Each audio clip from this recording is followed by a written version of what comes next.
Hallelujah. So today I'm beginning a new series on the true message of Christianity. The true message of Christianity. I think many people who call themselves Christians do not really understand or do not know what the true message of Christianity is. You see? And one way that you can quickly assess whether someone understands the true message of Christianity is as follows. If a person is doing or does anything at all so that God will bless them or God will spiritually protect them, the person does not really understand the true message of Christianity. Yes. If you do anything at all, in order that, so that, for the purpose of God blessing you or spiritually protecting you, take it from me, and I'm not just taking it from me, but I'm going to be explaining. You do not yet understand the true message of Christianity. It doesn't matter what the thing is. You see, what you may be doing or what you do, it doesn't matter what it is. It may be giving. So maybe you give to God so that God will bless you or God will spiritually protect you. You do not yet understand the message of Christianity. Maybe it is leading a good life. You are living a good life so that God will bless you and God will spiritually protect you. You do not understand the message of Christianity. Maybe it is prayer. Maybe it is fasting. Maybe it is whatever else. Like you are doing these things so that God will bless you or spiritually protect you. You do not yet understand the message of Christianity. And I will encourage you to patiently listen and work through with me as I share with you the true message of Christianity, because I believe with all my heart that the true message of Christianity is very transformative. It not only saves the souls of people, but it can also impact entire societies and change the trajectory of entire society. The true message of Christianity is that powerful and that transformative. Part of why we are not developing in Africa is that there is something that we are calling Christianity that the vast majority of our people have embraced, but it's not Christianity. And in many cases, it's antithetical to Christianity. The Christianity that is popular in Africa is holding us back. Is holding us back from progress and development, I tell you. And if we understand the true message of Christianity, not only is it going to secure us eternally, but it is going to bring the kind of attitudes that is necessary for us to even progress and develop as a society in Africa. So the true message of Christianity is powerful and transformative, but very few people know it and very few people understand it. Very, very few people understand it. Very, very few of those who call themselves Christians understand it. So I'll begin by telling you what this message of Christianity is. The message that Christians are to propagate to the world, like the message that Christianity brings to humankind. The message that Christianity brings to us to help us. That message is as follows. Very simple message, but very powerful and very transformative. The message is this: because of Jesus Christ's sacrifice, God has done it for everyone in the spiritual realm. Okay? Accept this good news and do your part in the physical realm. This is the message of Christianity. So the message has two parts. The first part is what we call the good news or the gospel. That is the first part of Christianity's message. And that good news, that gospel, is that because of Jesus' sacrifice, God has done it for everyone spiritually. God has done it for everyone in the spiritual realm. That is the good news. That is the gospel. And that is the first part of the message of Christianity. The second part of the message of Christianity is the response to the gospel. And that second part of the message is this: accept the good news, accept the gospel, and do your part in the physical realm. So Christianity presents to you a gospel, a good news, and then Christianity tells you how to respond to that good news. So the good news is that because of Jesus' sacrifice, God has done it for everyone spiritually. Now, how you should respond to this good news is that accept the good news. Believe the good news.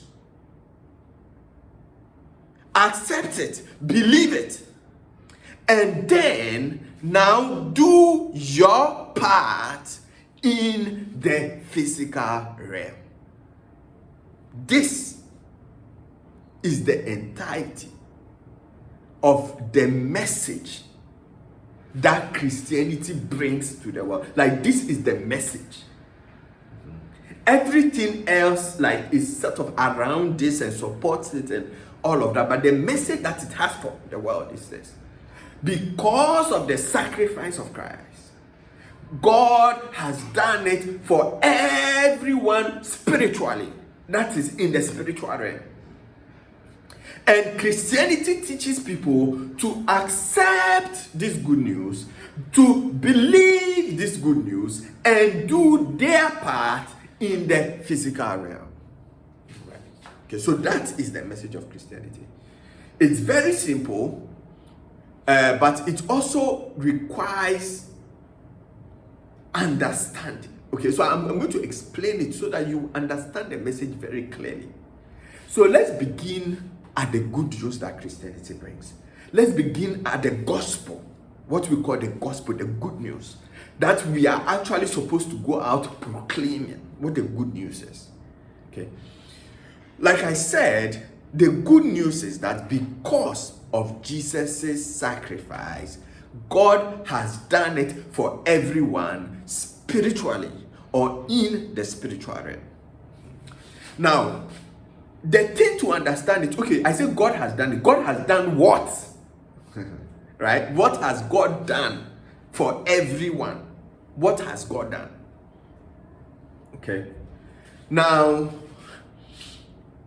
the most crucial of it concerns what you call eternal salvation. Okay, our eternal salvation, the salvation of our soul. Okay, but for, as a teacher, sometimes we say pedagogical purposes. For pedagogical purposes, so that this thing can be very clear, I'm not going to begin at eternal salvation. Okay, but I'm rather going to begin at something else that God has done for us, that God has done for everyone, which pertains to our life here on earth. Okay? And that is this, that God has blessed and God has spiritually protected. So listen to this one. God has blessed and spiritually protected.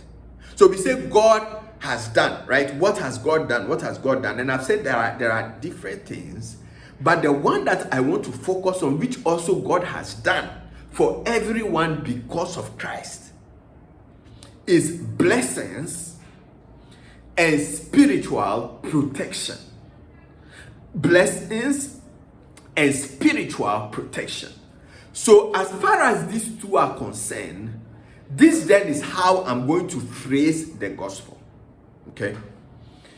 Because of Jesus Christ, God has blessed and spiritually protected everyone. Okay? Because of the sacrifice of Christ, everyone is blessed and spiritually protected by God. This is the message of Christianity.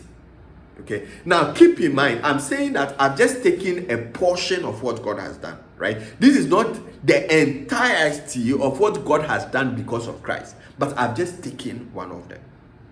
Okay, and kind of two things that are related, and those two things that are related is blessing and spiritual protection. Okay, so let's delve into this a bit more. I think that many of us, especially Africans, we appreciate and understand that there is a spiritual realm. Okay? There is a spiritual realm. And what happens in this life, in this material world, in this physical world, as we go about, does not only depend on what we do in the physical realm, but also on what happens in the spiritual realm. You see, I think most of us appreciate this. That what happens in this world, the outcomes that we experience in this world, is not just the result of the physical actions that we take, but is also dependent on what happens in the spiritual realm. Okay, we understand this. Okay, all right. Now, let's take an illustration.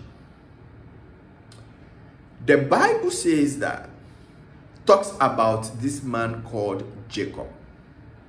And Jacob had two wives, okay? Leah and Rachel. Leah was the first wife, Rachel was the second wife. But the Bible says that Jacob loved Rachel and not so much Leah, right? And listen to this. The Bible said that when God realized that Jacob loved Rachel but not Leah, the Bible said that he opened the womb of Leah and he closed the womb of Rachel.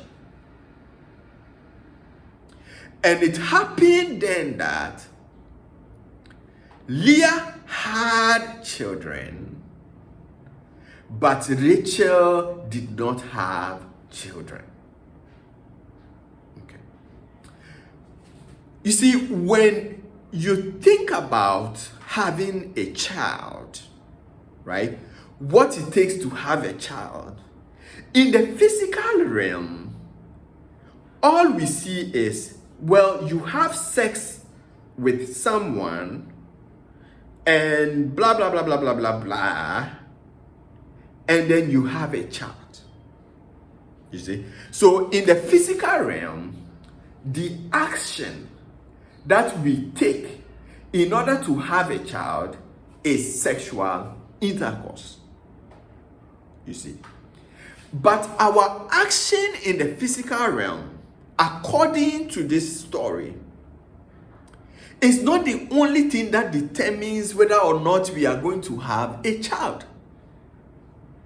You see, whether or not we are going to have a child also depends on what has happened in the spiritual realm. You see, so if in the spiritual realm your womb has been shut, you can have sexual intercourse in the physical realm, but it will not lead to you having a child. In order for you to have a child, not only must you have intercourse in the physical realm, but your womb must also have been opened in the spiritual realm. So what happens in the spiritual realm has an effect on what happens in the physical realm. You see? So two things happen to determine the outcome that we see in the physical realm.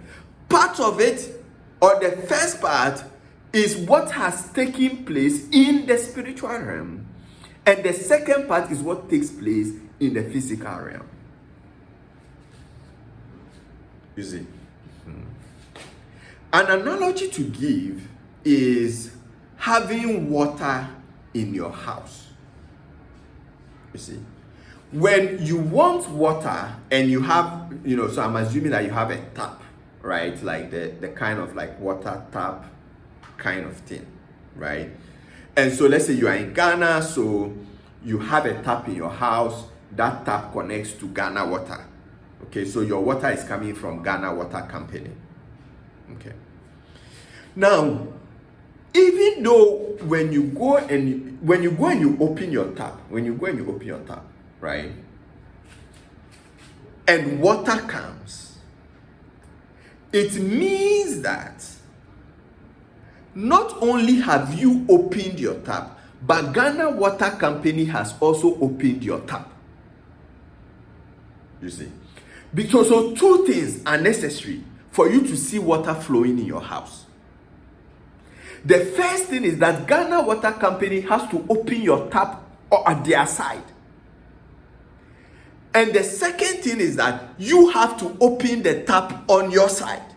When Ghana Water Company opens the tap on their side and you open the tap on your side, the water flows. If Ghana Water Company closes the tap on their side, which you don't see, so that's more or less in this analogy, the spiritual side. You can open the tap on your side in the physical realm, but water will not flow.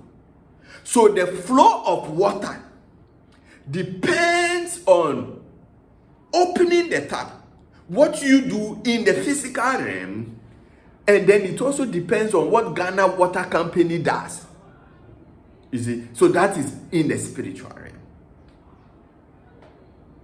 Okay, that is what determines what happens in our lives. This is a teaching. Like you have to, you have to like kind of follow and because I need to explain a lot of things. Okay, all right. Now, let's explain some terms. A blessing is when you are favored in the spiritual realm. So when the tap is opened for you in the spiritual realm, we call it a blessing. When the tap is closed for you in the spiritual realm, you see, when you are hindered, you are prevented, you are not favored in the spiritual realm, we call that a curse or an attack. You see, so in the spiritual realm, you either have a blessing or you have a curse or an attack.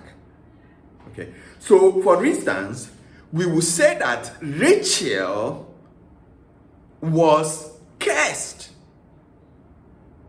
so she couldn't have a child in the physical realm. Leah, on the other hand, we will say that she was blessed. You see, because it was opened for her in the spiritual realm, and then she enjoyed it in the physical realm. Now, mind you, you see, both Leah and Rachel were having sexual intercourse with Jacob, but only Leah was having a children because Leah in the spiritual realm had received a blessing. Rachel was not having children because in the spiritual realm she did not have a blessing. She was under a curse, under an embargo in the spiritual realm. Okay, so this is, the foundational understanding. All right, good. The next thing now we need to look at is, okay, so we need the blessing of God, right? Because what we are doing in the physical realm will not yield result unless there's a blessing we have in the spiritual realm. So we need the blessing of God. But beyond the blessing of God, we also need the spiritual protection of God in the spiritual realm. Because you see, it's not only God that can affect things in the spiritual realm, the devil can also affect things in the spiritual realm. You see, so in this case, God held the womb of Rachel in the spiritual realm, but it very easily could have been the devil holding the womb of Rachel in the spiritual realm. Do you see? And so, as people that walk on the earth and want to have favorable outcomes in our lives, we need the blessings of God, which means that in the spiritual realm, God opens the door for us. In the spiritual realm, God opens the tap for us. In the spiritual realm, God opens our womb. In the spiritual realm, God favors us. We need the blessing of God. But we also need the protection of God in the spiritual realm. Why? Because Satan or the devil may also be attempting to attack us in the spiritual realm, to close our tap, as it were, in the spiritual realm, to close our womb, as it were, in the spiritual realm, to close up everything for us, as it were, in the spiritual realm. So the devil may attack us spiritually. The devil may seek to curse us spiritually, right? Which will have some impact physically. So we need God to also protect us spiritually. So we need from God blessings, and we need from God spiritual protection. You see, I say blessing because blessing is itself a spiritual thing. But if you like, and for emphasis, you can think of it as spiritual blessing. So we need blessing and protection from God spiritually. Once we have that, then it means that in the spiritual realm, the tap is opened. So now in the physical realm, when we open our tap, the water flows. Okay. So this is also something I think a lot of us can appreciate. And a lot of us understand. Even beyond Christianity. Even traditional religion, many other religions also appreciate this. You know, that there's a spiritual realm. So in that spiritual realm, we need blessings. We need favor. And in that spiritual realm, we need protection. Because the blessing and the protection we have in that spiritual realm has some impact on the physical realm for us. Okay, all right. Now, this is where, so in this view, Christianity, other religions and all of that, right, that are supernaturalists, let me say, other supernaturalist religions and Christianity, so far, there is not a difference. You see, so far there's not a difference. I'm about to show you where the difference lies in Christianity. Like if you compare Christianity to, let's say, Judaism, which is the religion of the Jews, or you compare it to, let's say, African traditional religion, I'm about to show you where the difference lies. So far, everything I have explained is the same, whether you are talking about Christianity, whether you're talking about Judaism, whether you're talking about African traditional religion and other supernaturalist religions. All of us seek blessings from the spiritual, in the spiritual realm, and seek protection in the spiritual realm, because we understand that what we have in the spiritual realm, be it blessings or curses, be it blessings or attack, has an impact on the outcome we have in the physical realm. So we understand this. Okay. This next point is where the divergence begins between Christianity and other religions. Okay. All right. In Judaism, the religion of the Jews, and in African traditional religion, if you want God to bless you, or you want God to protect you spiritually, you have to offer something to God. Judaism, traditional religion, other supernaturalist religions, right? If you want the blessing of God, or you want God to spiritually protect you, you have to offer something to God or the deity. So you offer something to God, you offer something to the deity, then the deity looks at what you have offered. And when the deity is satisfied, or God is satisfied with what you have offered to him, then he gives you his blessings and his spiritual protection. So you offer, God looks at your offering, then he blesses you or gives you spiritual protection.